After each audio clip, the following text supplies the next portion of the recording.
రాష్ట్రంలో చంద్రబాబు నాయుడు అనే ఒక వ్యక్తి దుర్మార్గానికి ప్రజలు నిరంతరం కన్ఫ్యూజ్ అయిపోతూ ఉంటారు.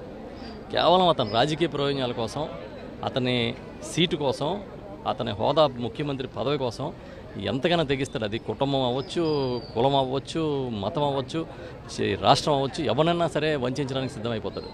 ఈ ల్యాండ్ టైటిలింగ్ యాక్ట్ అని ఒక యాక్ట్, మనం చెయ్యని యాక్ట్, కేంద్ర ప్రభుత్వం చేయమని చెప్పిన మనం ఇంప్లిమెంట్ చేయని యాక్ట్ని పట్టుకుని అదేదో ఇంప్లిమెంట్ చేసినట్టుగా ఇంటింటికి ప్రచారం చేస్తున్నారు. ఐవీఆర్ఎస్లో ఫోన్లో మెసేజ్లు పంపిస్తున్నారు.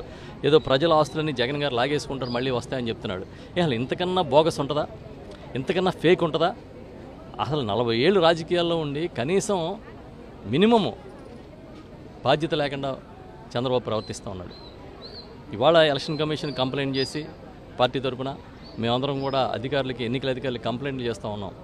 ఎందుకంటే ఇది లేనిదాన్ని గాల్లోంచి సృష్టించి, ఒక మాయని ఏదో గాల్లోంచి బాబాల వీబుదిని సృష్టించినట్టుగా దాన్ని తీసుకొచ్చి పంచుతున్నట్టుగా మొత్తం ఇంటింటికి దుష్ప్రచారం చేస్తున్నాడు.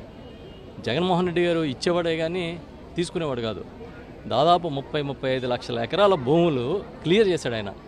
హక్కులు ఇచ్చాడు. చంద్రబాబు నాయుడు క్రియేట్ చేసిన దుర్మార్గాలన్నింటినీ కూడా సరిచేసి, వాళ్ళు చేసిన గందరగోళాన్ని సరిచేసి, అది చొక్కల భూములని, మరో భూమి అని చేసి మొత్తం ఎవరికి, రైతులకు కానీ ప్రజలకు కానీ హక్కులు లేకుండా చేస్తే వాటన్నింటినీ సరిచేసిన చరిత్ర జగన్మోహన్ రెడ్డి గారిది.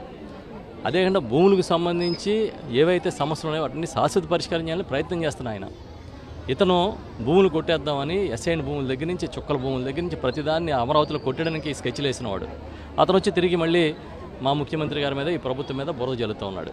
దీనికి ఆ ఎల్లో మీడియా ఉంది, ఈనాడు, ఆంధ్రజ్యోతి, వాళ్ళ భజన బృందం ఒకటి ఉంటుంది. వాళ్ళందరూ కూడా చప్పట్లు కొట్టి వాళ్ళు భజన చేస్తూ ఉన్నారు ఏదో జరిగిపోతుందని. ఇంత దుర్మార్గం ఎందుకు? మీకు డైరెక్ట్గా జగన్ గారిని ఎదుర్కొనే అంత కెపాసిటీ లేదా? ఆ లేకే కదా ఇన్ని అబద్ధాలు ప్రచారం చేస్తారని నేను గట్టిగా అడుగుతున్నాను. నేను ఇప్పుడు ఒకటి అనుకుంటాం, చంద్రబాబు దిగజారిపోవడానికి ఇంకేం మెట్లు లేవని. కానీ ఎప్పుడు మా అంచనాలు తప్పు చేసి ఆయన రోజు ఇంకా దిగజారిపోతుంటాడు. ఎన్నికల ముందు ఒక లేనిదాన్ని సృష్టించి ఏపీ ల్యాండ్ టైటిలింగ్ యాక్ట్ అనే దాన్ని ఒకదాన్ని తీసుకొచ్చినట్టుగా, దాన్ని ఇంప్లిమెంట్ చేస్తున్నట్టుగా, ప్రజల ఆస్తులన్నింటినీ కూడా ప్రభుత్వపరం అయిపోతున్నట్టుగా ఒక అబద్ధాన్ని సృష్టించి ప్రచారం చేస్తూ ఉన్నాడు. నేను ఎప్పుడు చెప్తా, చంద్రబాబుకి ఒక అబద్ధాల ఫ్యాక్టరీ ఉంటుంది. ఆ ఫ్యాక్టరీలో దీని అంతని తయారు చేసి బయటికి పంపుతూ ఉంటాడు. ఇవాళ ఎలక్షన్ కమిషన్కి మా పార్టీ పెద్దలు కంప్లైంట్ చేసినప్పుడు సిఐడి విచారణకు ఆదేశించి దీని సంగతి తేల్చండి, ఎవరెవరో చేశారో అని చెప్పి చాలా సీరియస్గా రియాక్ట్ అయింది. కమిషన్కి ధన్యవాదాలు. ఇంకా ఈ వారం రోజుల పాటు అప్రమత్తంగా లేకపోతే ఎన్ని అబద్ధాలన్నా ప్రచారం చేస్తాడు ఆయన. ఆయనకు కావాల్సింది సీటు, ముఖ్యమంత్రి సీటు కోసం ఎంతైనా దిగజారిపోవడానికి సిద్ధంగా ఉంటారు. కాబట్టి ఎట్టి పరిస్థితుల్లో సిఐడి కూడా త్వరగా విచారణ చేసి దోషుల్ని తేల్చాలి. ఈ ఏపీ ల్యాండ్ టైటిలింగ్ యాక్ట్ అనేది కేంద్ర ప్రభుత్వం పెట్టమని చెప్పింది, కానీ రాష్ట్ర ప్రభుత్వం ఇంప్లిమెంట్ చేయట్లే. ఇవాళ కూటమిలో పార్ట్నర్గా బీజేపీ ఉంది. చంద్రబాబు నాయుడు ఎందుకంటే అసలు తనకి ఏం చేస్తాడో ఆయనకే తెలీదు.